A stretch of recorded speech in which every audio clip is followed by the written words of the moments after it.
Bonjour Zanzim. Bonjour. Votre petit homme est fétichiste, il aime éperdument les souliers, mais aussi, comme dans la chanson de Souchon, regarder sous les jupes des filles. Quel est ce personnage? Comment a-t-il émergé? Bon, l'univers du tout petit, moi, c'est quelque chose qui m'intéresse, hein, dans Chérie, j'ai rétréci les gosses, Ouais. l'aventure intérieure, tout ça. Et puis, j'ai été fasciné aussi par le film Little Big Man. Donc, c'est comme ça que le titre m'est venu, de Grand Petit Homme.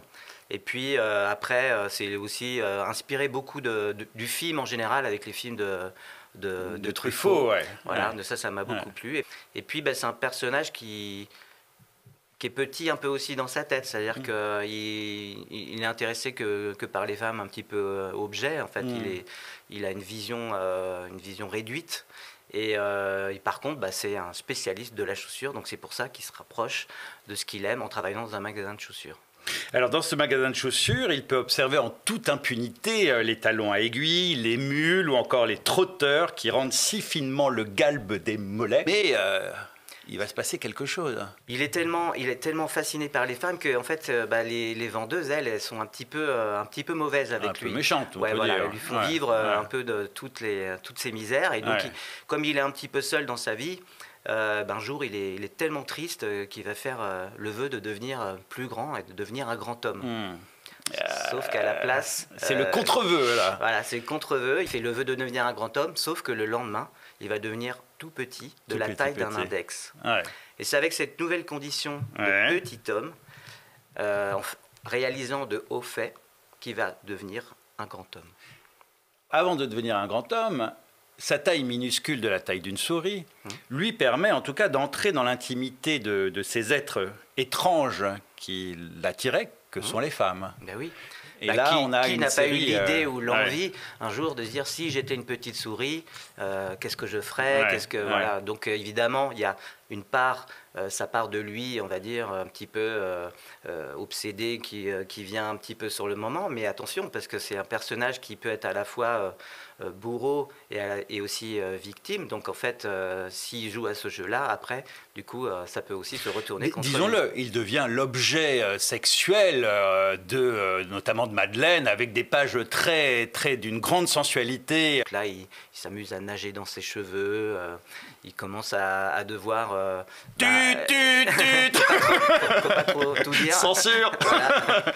Non, mais je reste, en fait, c'est ça qui m'intéresse. Alors c'est aussi, j'ai la possibilité de faire ça avec mon dessin, c'est de rester toujours sur le fil, avec quelque chose d'assez élégant et de rester subtil, Oui, et pas ouais, d'aller dans bien quelque sûr. chose de trop frontal. Oui, il y a deux choses à ce propos. La première chose qui est très intéressante, c'est que vous montrez aussi que les femmes ont leurs obsessions, leurs pensées perverses, etc. Et la deuxième chose, c'est cette incroyable capacité que vous avez à faire que l'incarnation du dessin et la pensée flottent ensemble, se marient en flottant sans jamais devenir ni vulgaire, ni grivois, ni tomber trop dans la matérialité, ni trop s'étérer. Il y a quelque chose de toujours parfaitement équilibré qui en fait et qui est au service d'une atmosphère douce amère générale sur l'être humain, où on sent que vous portez pas de jugement en fait, mais vous constatez quelque chose. J'ai pas du tout envie de donner des leçons, je soulève juste des questions, et puis bah, je suis un peu comme un équilibriste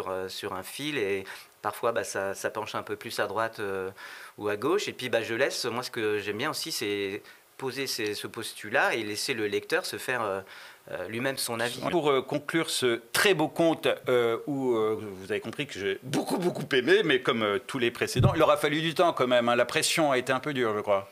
Bah oui, disons qu'après le succès de Podum, de rebondir sans son scénariste fétiche Hubert, qui n'est malheureusement quitté, plus ouais. là, du coup, bah, c'était aussi un petit peu compliqué. Et puis, bah, c'est vrai que j'étais un petit peu attendu au tournant. Donc... Les téléspectateurs le comprendront après avoir lu l'ouvrage. Une dernière question, quelle place occupe dans votre vie le sacrifice, le sens du sacrifice? Alors du coup, oui, il faut pas trop divulgacher voilà, l'histoire. Le sens du sacrifice, bah, c'est... Je ne sais pas quelle place il occupe dans ma vie, mais en tout cas, moi, j'ai aimé imaginer... je m'imaginerais bien faire une belle chose comme ça, une grande chose, pour avoir l'impression d'être un grand homme, humain. Ça. Quoi. Ouais. Voilà. Pour que personne ne comprenne, mais que tout se comprenne, enfin tout se révèle, je vous ai demandé de lire une prière qui est la dernière prière de Little Big Man, petit grand homme, avant de mourir. Zanzim. Merci de m'avoir fait naître être humain. Merci de m'avoir aidé à devenir un guerrier. Merci pour toutes mes victoires et toutes mes défaites. Merci pour ma vue et de m'avoir rendu aveugle afin que je puisse y voir encore mieux. Même si mon peuple doit un jour disparaître de la face de la terre, les miens revivront dans chaque homme qui sera fier et fort. Si bien que lorsque les femmes verront un homme qui est fier et brave et vengeur, elles s'écrieront, même s'il a une figure blanche, voilà un être humain.